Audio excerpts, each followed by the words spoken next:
أعوذ بالله من الشيطان الرجيم. بسم الله الرحمن الرحيم. ألف لام ميم. تنزيل الكتاب لا ريب فيه من رب العالمين. أم يقولون افتراه بل هو الحق من ربك لتنذر قوما ما أتاهم من نذير من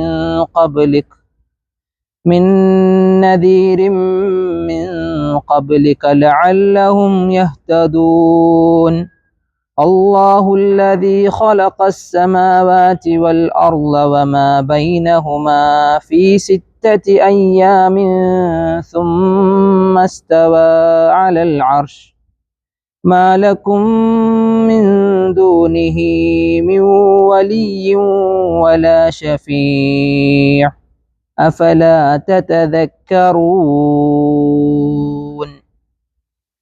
الحمد لله وحده الصلاة والسلام على من لا نبي بعده وعلى آله وصحبه أجمعين أما بعد.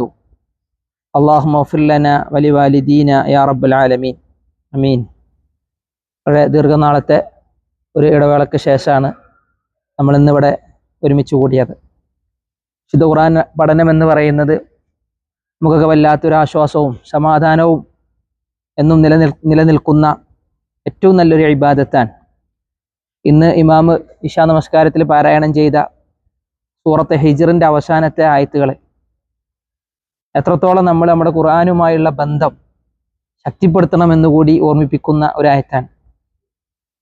പ്രത്യേകിച്ച് റസൂലുള്ളാഹി സ്വല്ലല്ലാഹു അലൈഹി വസല്ലമക്ക് വിശുദ്ധ ഖുർആൻ അവതീർണമായതിന് ശേഷമുള്ള അഥവാ 40 വർഷങ്ങൾക്ക് ശേഷം റസൂലുള്ളാഹി സ്വല്ലല്ലാഹു അലൈഹി വസല്ലമക്ക് കിട്ടിയ ഒരു ഇസ്സത്ത്, ഒരു സന്തോഷം, ഒരു റഹ്മത്ത് അല്ലേ, അതിനെ ഇവിടെ ജീവിതത്തിലൂടെ നീള റസൂൽ എടുത്തു പറയുന്നത് ഇങ്ങനെ കാണാം.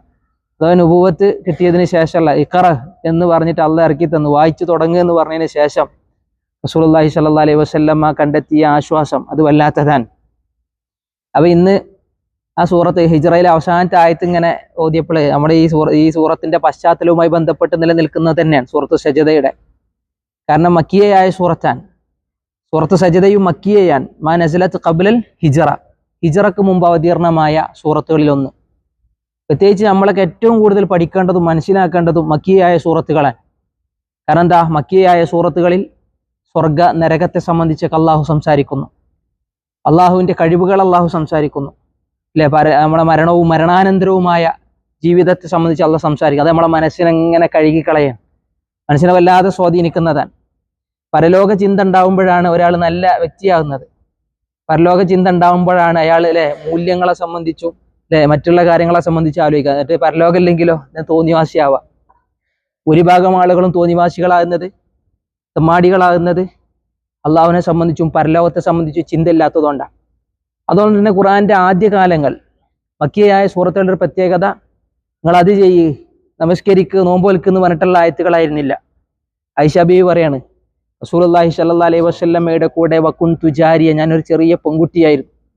ആ സമയത്ത് ഇറങ്ങിയിരുന്ന ആയത്തുകൾ എനിക്കറിയാം. നമ്മളെ ഉമ്മ ആയിഷ ബീവി പഠിപ്പിച്ചു തരികയാണ്. ആദ്യം ഇറങ്ങിയ സൂറത്തുകളിൽ അധികവും ഏതാണ്? മക്കിയ അധികവും ഈ പരലോകത്തെ സംബന്ധിച്ചില്ല, മീസാനിനെ സംബന്ധിച്ച്, വിചാരണയെ സംബന്ധിച്ച്, അതുപോലെ തന്നെ സ്വർഗത്തെ സംബന്ധിച്ച്, നരകത്തെ സംബന്ധിച്ച്, മരണം മരണാനന്തര ജീവിതം, ഇതിങ്ങനെ പ്രതിപാദിക്കുന്നത്. കാരണം അത് മനസ്സിനെങ്ങനെ പരിവർത്തിക്കുന്ന, സംസ്കരിക്കുന്ന ആയത്തുകളാണ്. ആദ്യമെങ്ങാനും നിങ്ങൾ വ്യഭിചരിക്കരുത് എന്നോ, അതല്ലെങ്കിൽ കള്ളുടിക്കരുത് എന്നോ, അതല്ലെങ്കിൽ മോഷണം നടത്തരുത് എന്നുള്ള ആയത്തുകളായിരുന്നു അവതരിച്ചിരുന്നതെങ്കിൽ ഞങ്ങൾ ഒരിക്കലും എന്ത് ചെയ്യുമായിരുന്നില്ല, ജീവിതത്തിൽ നിന്ന് ഈ ഒരു പ്രവർത്തനം നിർത്തുമായിരുന്നില്ല. കള്ളുടിക്കരുത് എന്ന് പറഞ്ഞു കഴിഞ്ഞാൽ ആദ്യം റസൂലുള്ള അതാണ് പറഞ്ഞിരുന്നെങ്കിൽ ഞങ്ങളുടെ ജീവിതത്തിൽ നിന്ന് മാ നദഉ അൽ ഖംർ അബദ, ഒരിക്കലും ഞങ്ങൾ ഇന്ത്യയിലെ ഖംറിനെ ജീവിതത്തിൽ നിന്ന് ഉപേക്ഷിക്കുമായിരുന്നില്ല. വ്യഭിചരിക്കരുത് എന്ന് പറഞ്ഞിരുന്നെങ്കിൽ ഒരിക്കലും ജീവിതത്തിൽ നിന്ന് വ്യഭിചാരം ഞങ്ങൾ എന്ത് ചെയ്യുമായിരുന്നില്ല, ഉപേക്ഷിക്കുമായിരുന്നില്ല. പക്ഷെ ആദ്യം ഇറങ്ങിയ ആയത്തുകളിൽ മുഴുവൻ എന്താണ്? വിചാരണയെ സംബന്ധിച്ചാണ്. അള്ളാഹിന്റെ മുമ്പിൽ ഇങ്ങനെ വരും, അബ്ബു ചോദിക്കും, എല്ലാത്തിനെ പറ്റിയും ചോദ്യം ചെയ്യും എന്നൊക്കെ പറയുന്ന ആയത്തുകൾ ഇങ്ങനെ ഇറങ്ങിയപ്പോൾ ഇവരുടെ മനസ്സിനെ വല്ലാതെ അത് സ്വാധീനിച്ചു. അത് നമ്മളെ നന്നാക്കും.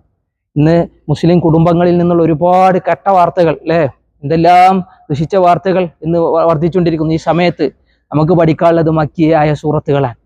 മക്കിയായ സൂറത്തുകൾ മാത്രമല്ല, ബാക്കിയുള്ളതുപോലെ ഹലാലും ഹറാമും വിശദീകരിക്കുന്ന മദനിയായ സൂറത്തുകൾ കേൾക്കണം, പഠിക്കണം. പക്ഷേ ഏറ്റവും ആദ്യം നമ്മുടെ മനസ്സുകളെ സംസ്കരിച്ച് അതിന് വേണ്ടി ഈമാനെ ശക്തിപ്പെടുത്തേണ്ടത് മക്കിയായ സൂറത്തുകളിലൂടെയാണ്. അതായിരുന്നു ആദ്യ കാലഘട്ടങ്ങളിൽ ഇറങ്ങിയ സൂറത്തുകളുടെയൊക്കെ പ്രത്യേകത. ആ ഹിജറിന്റെ അവസാനത്തിലും റസൂലുള്ളാഹി സ്വല്ലല്ലാഹു അലൈഹി വസല്ലമക്ക് ഖുർആൻ ഇങ്ങനെ ഇറങ്ങിയപ്പോൾ ഇതിലൊന്നും ആളുകൾ വിശ്വസിക്കുന്നില്ല, അള്ളാന്റെ കലാമിനെ കേൾക്കാൻ ആളുകൾ വരുന്നില്ല എന്നുണ്ടപ്പോൾ നബിക്ക് ഭയങ്കര സങ്കടം. അപ്പൊ അള്ളാഹ് പറയാം, എന്താണ്, വലഖദ് നഅലം ലമാ യളീഖു സദ്റുക്. അള്ളാഹ് പറയാം, ഇന്നാ നഅലം, എനിക്കറിയാം, ഞാൻ മനസ്സിലാക്കുന്നു നബിയെ, അങ്ങയുടെ ഹൃദയത്തിന് വല്ലാത്ത സങ്കടാണ്. എന്താ കാരണം? ഇവർ വിശ്വസിക്കുന്നില്ല, ഈ ആളുകളൊന്നും വന്നത് വിശ്വസിക്കുന്നില്ലല്ലോ, ഖുർആന്റെ ഇജാസിനെ അവർ ഉൾക്കൊള്ളുന്നില്ലല്ലോ. കുറെ ആളുകൾ അവിശ്വാസികളായി തീർന്നപ്പോൾ നബിയുടെ മനസ്സിനെ ബാധിച്ച ആ വിഷമത്തെ അള്ളാഹ് എടുത്ത് പറയാൻ, നബിയെ വിഷമിക്കണ്ട. ആ വിഷമം മാറാൻ അള്ളാഹ് ഉപദേശിക്കുന്ന 2 നിർദ്ദേശം പറഞ്ഞിട്ട് ആ സൂറത്ത് അവസാനിപ്പിച്ചത്. എന്താ പറയുക? ഫസബ്ബിഹ് ബിഹംദി റബ്ബിക്, നിന്റെ റബ്ബിനെ സ്തുതിച്ചു കൊണ്ട് റസൂലെ നീ ജീവിക്ക്. ഫസബ്ബിഹ്, തസ്ബീഹ് ചെയ്യുക, റബ്ബിനെ ഇങ്ങനെ പുകഴ്ത്ത. സുബ്ഹാനല്ലാഹ്. അല്ലെ, ആൾക്കാർ എന്ത് തോന്നിയാസം കാട്ടിയാലും, ആളുകൾ എത്ര വൃത്തികേടുകൾ ജീവിച്ചാലും, എത്ര ശിർക്കിലും ബിദ്അത്തുകളിലും ആളുകൾ മുങ്ങിയാലും, സുബ്ഹാനല്ലാഹ്, അള്ളാഹു എത്ര പരിശുദ്ധനാണ്. ഇതും പറഞ്ഞ് അൽഹംദുലില്ലാഹ് എന്ന് പറഞ്ഞ് ജീവിക്കുക. വകും മിനസ് സാജിദീൻ, നബിയെ നീ സുജൂദ് ചെയ്യുന്നവരിൽ, നമസ്കരിക്കുന്നവരിൽ നീ ഉൾപ്പെട്. റബ്ബ് ആ സൂറത്ത് അവസാനിപ്പിച്ചു, വഅബ്ദുർ റബ്ബക് ഹത്താ യഅതിയകൽ യഖീൻ, മരണമെത്തുന്നത് വരെ ഇബാദത്ത് ചെയ്ത് ജീവിച്ചോ റസൂലേ. അത് നൽകുന്ന ഒരു ആശ്വാസമുണ്ട്. നമ്മൾ നിസ്കരിക്കുമ്പോൾ, നോമ്പ് എടുക്കുമ്പോൾ. ഖുർആൻ പഠനം എന്ന് പറയുന്നത് നല്ലൊരു ഇബാദത്താണ് അല്ലേ, എല്ലാ സമയത്തും നമുക്ക് ചെയ്യാൻ പറ്റുന്ന ഒരു ഇബാദത്താണ്. കാരണം എന്താ? ഖുർആനിന്റെ തഅരീഫ് പണ്ഡിതന്മാർ മുഴുവൻ പറഞ്ഞു, കലാമുല്ലാഹ്, അള്ളാന്റെ കലാം. അൽ മുതഅബ്ബദ് എന്നാണ്. എന്താ മുതഅബ്ബദ്? ആരാധിക. ഇതിങ്ങനെ പാരായണം ചെയ്താൽ ഒരു ഹർഫിന് 10 ഇരട്ടി കൂലി. ഇതിങ്ങനെ റസൂലുള്ളാഹി വിശദീകരിച്ചു, അലിഫ് ലാം മീം, 3 ഹർഫുകളാണ്, 30 ഇരട്ടി കൂലി. ഇങ്ങനെ കൂലി കിട്ടുന്ന അമൽ എന്ന് പറയുമ്പോൾ അത് നല്ലൊരു ഇബാദത്താണ്. ആ ഇബാദത്തുകളിലൂടെ ജീവിച്ചു കഴിഞ്ഞാൽ ആൾക്കാർ എന്ത് പരിഹസിച്ചാലും, ഇന്നാ കഫൈനാക്കൽ മുസ്തഹ്സിഈൻ, പരിഹാസക്കാർ എന്തൊക്കെ പറഞ്ഞ് പരിഹസിച്ചാലും നബിയെ നിനക്ക് നാം മതിയാകുന്നതാണ് എന്നുള്ള പറഞ്ഞ പോലെ അള്ളാഹിനെ തസ്ബീഹ് ചെയ്ത് തഹ്മീദ് ചെയ്ത് ഇബാദത്തുകളിലൂടെ കഴിയുന്നവരും നമുക്ക് ലഭിക്കുന്ന ആശ്വാസം വല്ലാത്തതാണ്. 114 സൂറത്തുകളിൽ എത്ര സൂറത്തുകളുടെ ആശയങ്ങളും അതിനെ സംബന്ധിച്ചുള്ള സാരാംശങ്ങളും നമ്മുടെ ജീവിതത്തിൽ നമുക്കറിയാം. ഭൗതികമായ അറിവിന് നമ്മൾ പലപ്പോഴും മത്സരിക്കാറുണ്ട്, പല എഫേർട്ട് ഇടാറുണ്ട്. ഖുർആൻ പഠനത്തിൽ നമുക്ക് എത്ര എഫേർട്ട് ഉണ്ട് എന്ന് നമ്മളോട് തന്നെ ചോദിക്കേണ്ട ചോദ്യമാണ്. ഇങ്ങനത്തെ പള്ളിയിലൊക്കെ നമുക്ക് ഇങ്ങനത്തെ അവസരം ലഭിക്കുമ്പോൾ അറ്റ്ലീസ്റ്റ് അല്പസമയങ്ങൾ അതിന് ചെലവഴിക്കുന്നത് ജീവിതത്തിൽ നമ്മൾ ചെയ്യുന്ന ഏറ്റവും വലിയ ജിഹാദാണ്, പ്രത്യേകിച്ച് ഇന്നത്തെ കാലത്ത്. അള്ളാഹു നമ്മൾ നിലനിർത്തി തരട്ടെ. അള്ളാഹു നല്ല ഖുർആൻ പഠിക്കുന്ന, ഖുർആൻ ജീവിതത്തിൽ പകർത്തുന്ന, ഖുർആനിലൂടെ ഏറ്റവും നല്ല സ്വഭാവവും വിശ്വാസവും ജീവിതത്തിൽ നേടിയെടുക്കുന്ന മുവഹിദീങ്ങളിൽ റബ്ബ് നമ്മൾ ഉൾപ്പെടുത്തട്ടെ. ഒരു പുതിയ സൂറത്തിന്റെ ആരംഭം, സൂറത്തു സജ്ദ അല്ലേ. ഞാൻ നേരത്തെ പറഞ്ഞു, വകും മിനസ് സാജിദീൻ എന്ന് പറഞ്ഞ അള്ളാഹിന്റെ റസൂലിനോട്, നബിയെ സാജിദീങ്ങളിൽ ഉൾപ്പെട്. അപ്പോൾ അള്ളാഹു നൽകുന്ന ഒരു ആശ്വാസമുണ്ട്. ഈ സൂറത്തിന്റെ പ്രത്യേകത സജ്ദ. ഈ സൂറത്തിൽ ആയത്ത് വന്ന് അവിടെ എന്ത് ചെയ്യാണ്? തിലാവത്തിന്റെ ഒരു സുജൂദ് അവിടെ സൂചിപ്പിക്കുന്നുണ്ട്. മാത്രമല്ല റസൂലുള്ളാഹി സ്വല്ലല്ലാഹു അലൈഹി വസല്ലം ഈ സൂറത്ത് എല്ലാ വെള്ളിയാഴ്ചകളിലും ഫജ്ർ നമസ്കാരാനന്തരം ഫർള് നമസ്കാരത്തിൽ റസൂലുള്ള പാരായണം ചെയ്യാറുണ്ടായിരുന്നു. ആദ്യത്തെ റക്അത്തിൽ സൂറത്ത് സജദ, രണ്ടാമത്തെ റക്അത്തിൽ സൂറത്തുൽ ഇൻസാൻ അല്ലെങ്കിൽ സൂറത്ത് ദഹർ എന്നതിന് മറ്റൊരു പേര്. ഈ 2 സൂറത്തുകൾ റസൂലുള്ള പാരായണം ചെയ്യാറുണ്ടായിരുന്നു എന്ന് പറഞ്ഞു. അതുകൊണ്ട് തന്നെ ഒരുപാട് സ്വഹാബത്ത് ആ ഒരു സമയങ്ങളിൽ ഇത് മനഃപ്പാടമാക്കി വെച്ചതായിട്ടും ചില തഫ്സീറുകളിലൊക്കെ കാണാം. സൂറത്ത് സജദ മക്കിയയായ സൂറത്തുകളാണ്, നബിയുടെ ഹിജ്റക്ക് മുമ്പ് അവതരിച്ച സൂറത്ത്. അതിന്റെ പ്രത്യേകത എന്ന് പറഞ്ഞാൽ പരലോകത്തെ സംബന്ധിച്ച് വല്ലാത്ത സംസാരങ്ങൾ ഉണ്ടാവും. അള്ളാഹു ആരാണ്, അള്ളാഹിന്റെ കഴിവെന്താണ്, അള്ളാഹ് ആരാന്ന് അറിയാത്തതുകൊണ്ടാണ് മനുഷ്യന്മാര് അധാർമികതയിൽ മുങ്ങുന്നത്. അള്ളാഹുവിന്റെ കുദ്റത്ത് എന്താന്ന് തിരിച്ചറിയുന്ന ബുദ്ധിശാലികളിൽ നമ്മൾ ഉൾപ്പെടുത്തട്ടെ. എന്നിട്ട് ഈ സൂറത്തിൽ എത്ര ആയത്തുകളാണ്? ആകെ 30 ആയത്തുകളാണുള്ളത്. 30 ആയത്തുകൾ 30 ആയത്തുകളുള്ള ഈ 30 ആയത്തുകളും മക്കിയായ ആയത്തുകളാണ്. ഇൻഷാ അല്ലാഹ് ഇതിനെ മനസ്സിലാക്കാൻ അള്ളാഹു നമുക്ക് തൗഫീക്ക് നൽകട്ടെ. ഈ പാരായണം ചെയ്യുന്നതിലൊക്കെ അള്ളാഹു നല്ല പ്രതിഫലം നൽകട്ടെ. 3 ആയത്തുകളാണ് നമ്മളൊന്ന് ഓതിയത്, 4 ആയത്തുകൾ. ഇൻഷാ അല്ലാഹ് വളരെ അല്പ സമയമാണുള്ളത്, അതിൽ നമുക്കൊന്ന് വിശദീകരിക്കാം. അള്ളാഹു സുബ്ഹാനഹു തആല പറയാൻ, അലിഫ് ലാം മീം. സൂറത്ത് ബഖറയിൽ ഇതിന്റെ വിശദീകരണം കഴിഞ്ഞു പോയി. ഈ അലിഫ് ലാം ഈ ഹുറൂഫുൽ മുഖത്തഅ എന്നാണ് ഇതിന് പറയാം. ഹുറൂഫുൽ മുഖത്തഅ കഷ്ണം ഞാൻ ശരിക്കും ഖത്തഅ എന്നുള്ളതിന് പറയാം. ഇത് വിശുദ്ധ ഖുർആന്റെ ഇജാസിനെ സൂചിപ്പിക്കാൻ ദൈവികമായ ഒരു ഗ്രന്ഥമാണ്. കാരണം ഈ ഒരു അലിഫ് ലാം മീം പോലുള്ള, അല്ലെങ്കിൽ സ്വാദ്, അല്ലെങ്കിൽ യാസീൻ, അല്ലെങ്കിൽ നൂൻ, ഇങ്ങനത്തെ ഒരു ഹർഫ് പോലും കൊണ്ടുവരാൻ ആർക്ക് കഴിഞ്ഞില്ല? മക്കയിലെ മഹാഭാഷാ പണ്ഡിതന്മാർക്ക് സാഹിത്യകാരന്മാർക്ക് കഴിഞ്ഞില്ല. അപ്പോഴാണ് ഈ 3 കഷ്ണം കെലിമത്തുകളുടെ മഹാവലിപ്പം എന്താണെന്ന് എന്ത് ചെയ്യുന്നത് ലോകം തിരിച്ചറിയാം. അതിനെപ്പറ്റി ആഴമായി പഠിക്കുമ്പോൾ നമ്മൾ പറഞ്ഞു അതൊരു മുഅ്ജിസത്താൻ. അറബി ഭാഷയിൽ 28 അക്ഷരങ്ങളുണ്ട്. 28 അക്ഷരങ്ങളെ അല്ലാഹ് എന്ത് ചെയ്തിട്ടില്ല, ഇതുപോലെ മുഖത്തായിട്ട് കൊണ്ടുവന്നിട്ടില്ല. ഇപ്പൊ പാരായണം ചെയ്യുമ്പോൾ അലിഫ് ലാം മീം അല്ലെ, അല്ലെങ്കിൽ നൂൻ, അല്ലെങ്കിൽ യാസീൻ, സ്വാദ്, തോഹ, 28 അക്ഷരങ്ങളിൽ 14 അക്ഷരങ്ങളെ മാത്രമാണ് അള്ളാഹു എന്ത് ചെയ്തത് ഈ ഹുറൂഫുൽ മുഖത്തഅക്ക് തെരഞ്ഞെടുത്തത്. നമ്മൾ മനസ്സിലാക്കിയ കാര്യമാണ്. ചില ആളുകൾക്ക് അതൊരു ഒരു ഓർമ്മപ്പെടുത്തൽ എന്നുള്ള നിലക്ക് കൂടി സൂചിപ്പിച്ചു, പുതിയ ആളുകൾക്ക് മനസ്സിലാവട്ടെ എന്നുള്ള നിലക്ക് വിശദീകരിക്കാൻ. 28 അക്ഷരങ്ങളിൽ 14 എണ്ണമാണ് ഹുറൂഫുൽ മുഖത്തഅ. അതേതൊക്കെയാണ്? അതിനെ നമ്മൾ മനസ്സിലാക്കാൻ നസ്സു ഹക്കീമിൻ ഖാത്തിഉൻ ലഹു സിർറുൻ, അതൊരു അറബി ടെക്സ്റ്റാണ്. നസ്സു ഹക്കീമിൻ ഖാത്തിഉൻ ലഹു സിർറുൻ, ഇതിലെ ഓരോ ഹർഫും 14 ഹർഫുകളാണ്. ആ ഹർഫുകളെ അള്ളാഹ് എന്ത് ചെയ്തിട്ടുള്ളൂ ഇതിനുപയോഗിച്ചു. ഇപ്പൊ നസ് എന്ന് പറയുമ്പോൾ നൂനും സ്വാദും, ടെക്സ്റ്റ് എന്നാണ് അർത്ഥം. നൂനും സ്വാദും. നൂന് വന്നിട്ടില്ലേ ഖുർആനിൽ? നൂൻ അല്ലെ, സ്വാദും വന്നു. സ്വാദ് ഒരു സൂറത്തിന്റെ പേര് തന്നെ അതാണ്. അപ്പൊ നസ് എന്നുള്ള 2 അക്ഷരം. ഹക്കീം, എന്താ ഹക്കീം? യുക്തിമാനായ പടച്ച റബ്ബിന്റെ പേരാണ് അൽ ഹക്കീം. ഇവിടെ ഹക്കീമിലെ ഹ വന്നിട്ടുണ്ടോ? വന്നു. ഹാമീം അതിൽ വന്നതാണ്. അതേപോലെ തന്നെ ഹക്കീമിന്റെ കാഫ് അല്ലെ, കാഫ് ഹ യാ ഐൻ സാദ്, കാഫിലെ കാഫ്. അതേപോലെ തന്നെ ഹക്കീമിന്റെ യാ വന്നു, യാസീനിലെ യാ, മീം എന്നുള്ളത് അലിഫ് ലാം മീമിലെ മീം. അപ്പൊ നസ്സു ഹക്കീമിൻ ഇപ്പൊ എത്ര അക്ഷരങ്ങളെ കിട്ടി? 6 അക്ഷരങ്ങളെ കിട്ടി. ഇനി അടുത്ത് ഖാത്തിഉൻ, ഖാത്തി എന്ന് പറഞ്ഞാൽ കഷ്ണിക്കുന്ന, ഖാത്തി എന്ന് പറഞ്ഞാൽ മുഖത്തായ അള്ളാന്റെ ടെക്സ്റ്റ്. ഖാഫ്, ഖാഫിലല്ലേ ഏതിലാ വന്നത്? ഖാഫ് വൽ ഖുർആനിൽ മജീദ്, ഖാഫ് വിശുദ്ധ ഖുർആനിൽ അള്ളാഹ് ഉപയോഗിച്ചതാണ്. പിന്നെ ഖാത്തി അലിഫ്, അലിഫ് ലാം മീമിന്റെ അലിഫ്.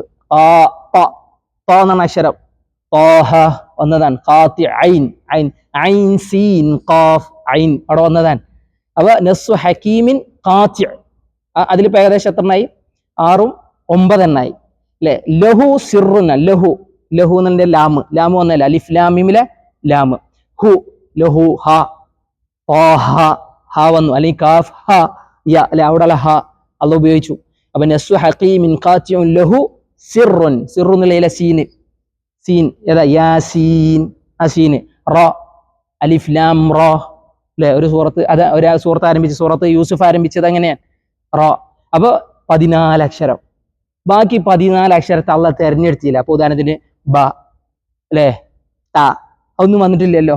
ഷീൻ ഇതൊന്നും എന്ത് ചെയ്തിട്ടില്ല, ഈ പാരായണത്തിന് വന്നില്ല.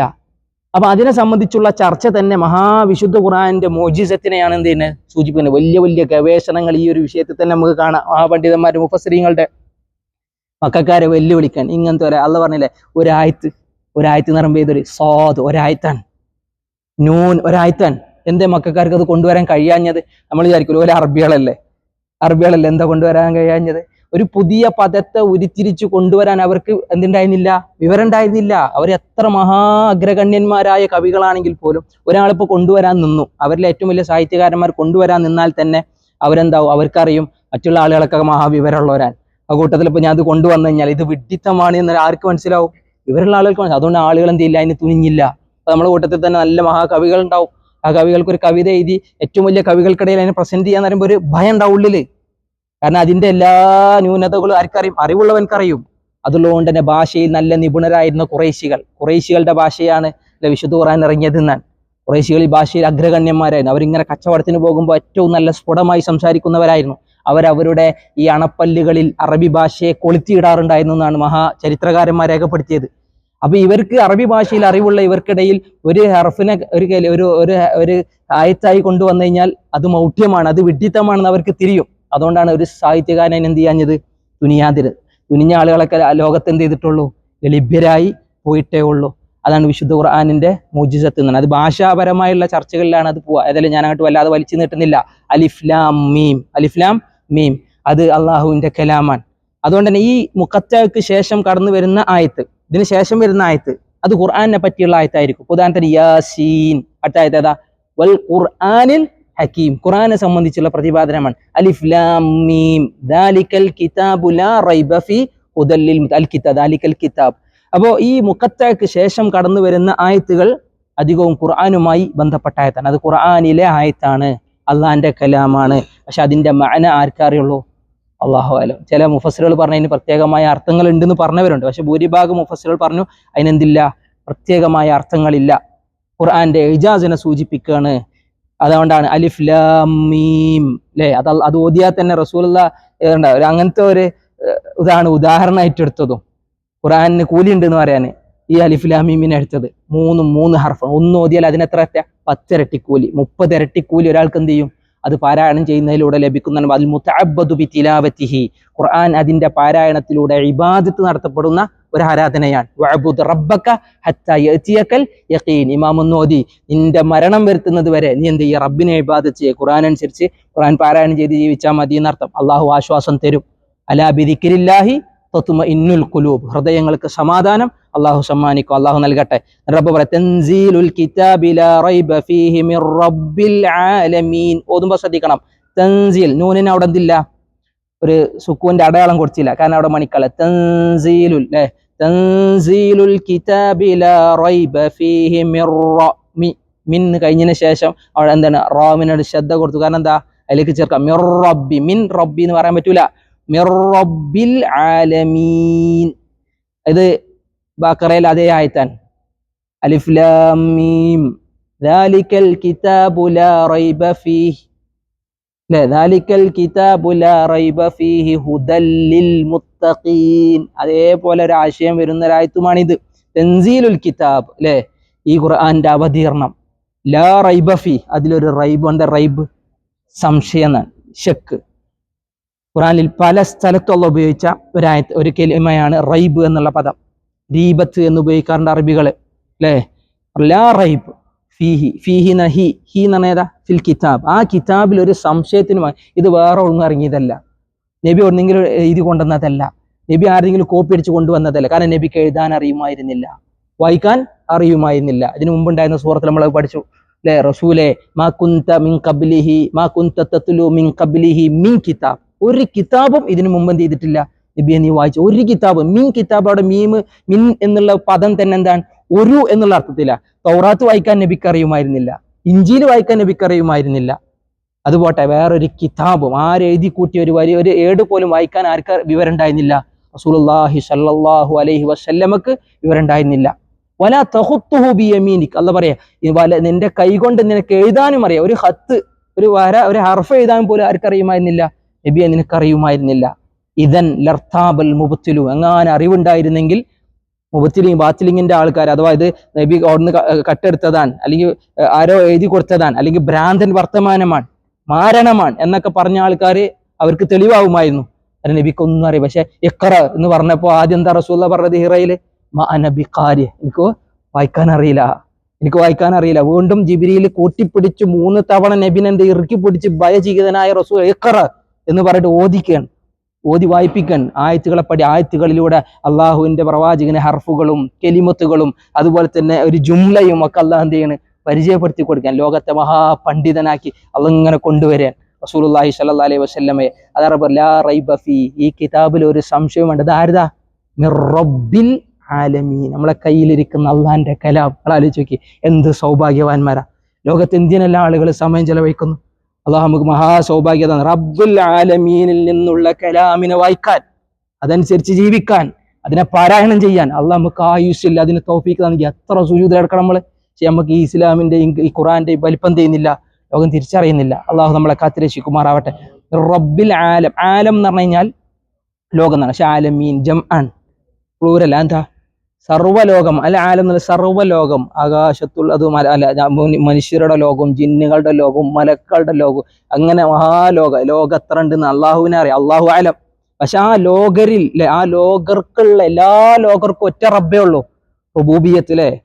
അള്ളാഹുവാണ് സർവ്വതിന്റെയും റബ്ബ്. മക്കക്കാരെ അംഗീകരിച്ചതാണ്. മൻ ഖലഖസ് സമാവാതി വൽ, ആകാശഭൂമികളെ പടച്ചത് ആരാന്ന് ചോദിച്ചു കഴിഞ്ഞാൽ അവർ പറയും ലയഖൂലുന്ന അല്ലാഹ്, അള്ളാഹ്ണെന്ന് പറയും. റുബൂബിയത്ത് അവർ അംഗീകരിച്ചതാണ്. ഇവിടെ അള്ളാഹുവിന്റെ റുബൂബിയത്തിലെ തൗഹീദിനെയാണ് ഓർമ്മിപ്പിക്കുന്നത്. സർവ്വലോക രക്ഷിതാവായ അള്ളയാണോ, ആ അള്ളാഹുവിൽ നിന്നിറങ്ങിയതാണ് എന്തും ഈ അള്ളാഹുവിന്റെ കലാമും ഈ അലിഫ് ലാം മീം പോലുള്ള ആയത്തുകളും എന്നാണ് പറയുന്നത്. ഏതായാലും എന്നിട്ട് മക്കക്കാർക്ക് ഒരു അടുത്ത ആയത്ത് കൂടി പറഞ്ഞിട്ട് നിർത്തിയാണ്. അം യഖൂലൂന ഇഫ്തറ, അം എന്നുള്ളത് അതൊരു ഇസ്തിഫാമിന്റെ ഹർഫാണ്. അതല്ല. ഉദാഹരണം അൻത റജുലുൻ, നീ പുരുഷനാണോ, അതല്ല ഇമ്രഅത്തുൻ സ്ത്രീയാണോ എന്ന് ചോദിക്കുന്ന പോലെ അൻത ത്വാലിബുൻ നീ വിദ്യാർത്ഥിയാണോ അം അല്ല മുദർരിസുൻ അതല്ല മുദർരിസുൻ. അപ്പൊ ആ എന്ന ഇസ്തിഫാമിന് ശേഷം പലപ്പോഴും ഒരു അം കടന്നു വരാറുണ്ട്. ഈ അം എന്നുള്ളത് ഉദാഹരണത്തിന് അതല്ല എന്നുള്ള അർത്ഥത്തിലാണ്. അം അതല്ല യഖൂലൂന അവർ പറയുന്നു ഇഫ്തറാഹു അവൻ അതിനെ കെട്ടിച്ചമച്ചതാണെന്ന്. യഖൂലൂന അവർ പറയുന്നതാണ്. അവരാരാ? മക്കയിലെ മുശ്രിക്ക്. നമ്മൾ പറഞ്ഞു ഇത് മക്കിയായ സൂറത്താണ്. ഈ സൂറത്തൊക്കെ അവതരിക്കുമ്പോൾ അവർ പറഞ്ഞു ഇത് എന്താണ് ഷായിറാൻ, കാഹിനാൻ, അതുപോലെ തന്നെ മജ്നൂനാൻ, സാഹിറാൻ എന്നൊക്കെ പലതും പറഞ്ഞു. ഇത് അള്ളാന്റെ കലാമൊന്നുമില്ല, ഇത് കെട്ടിച്ചമച്ചുണ്ടാക്കിയ നുണയാണ്, കദ്ദാബാണ്, കാദിബാണ് എന്നല്ല റസൂലുള്ളാഹിനെ പറഞ്ഞത് സല്ലല്ലാഹു അലൈഹി വസല്ലം. അപ്പോൾ അള്ളാഹ് പറയണേ യഖൂലൂന ഇഫ്തറാഹു അവർ പറയുന്നു ഈ കിതാബിനെ നബി കെട്ടിച്ചമച്ചതാണെന്ന്. ബൽ ബൽ എന്നാണ് എന്നാൽ അല്ല ഹുവൽ ഹഖ് ഇതെന്താണ്? ഹക്കാണ്, സത്യമാണ്. ഇതൊരു ഹക്കാണ്, ഇതൊരു സത്യമാണ്. എവിടുന്ന്? മിർ റബ്ബിക നിന്റെ റബ്ബിൽ നിന്നുള്ള സത്യം, നിന്റെ റബ്ബിൽ നിന്ന് അള്ളാഹു അവതരിപ്പിച്ച സത്യം. എന്തിനാ ഇറക്കിയത്? ലിതുന്ദിറ ഖൗമൻ ലിതുന്ദിറ നീ നദീറായി നീ താക്കീത് നല്ല. ഇപ്പൊ അള്ളാഹുവിന്റെ റസൂലിന്റെ പേരാണ് നദീർ അല്ലെ, നദീറം വ ബഷീറ താക്കീതുകാരനാണ്. നീ താക്കീത് ചെയ്യാൻ വേണ്ടി ആരെ? ഖൗമൻ ഒരു ജനതയെ. എങ്ങനത്തെ ജനത? മാ അത്താഹും മിൻ നദീർ അവരിലേക്ക് ഒരു നദീറും കടന്നു വന്നില്ല. അത്താ എന്ന് പറഞ്ഞാൽ വന്നു ചെന്നു എന്നാണ്. മാ അത്താഹും അവരിലേക്ക് വന്നിട്ടില്ല. ആരാഹും? ഈ കൗമിലേക്ക് വന്നിട്ടില്ല. മിൻ നദീറിൻ മിൻ എന്നുള്ളത് ഒരു എന്നുള്ള അർത്ഥത്തിൽ മിൻ നദീർ ഒരു തെബഈലിനെ സൂചിപ്പിക്കും. ഒരു നദീറും എന്ത് ചെയ്തിട്ടില്ല? കടന്നു വന്നിട്ടില്ല. റസൂലുള്ള മക്കയിലേക്ക് റബിയായി വരുന്നതിന് മുമ്പ് ആ ജനതയിലേക്ക് എന്ത് ചെയ്തിട്ടില്ല? ഖുറൈശികളിലേക്ക് ഒരു പ്രവാചകൻ കടന്നു വന്നിട്ടില്ല.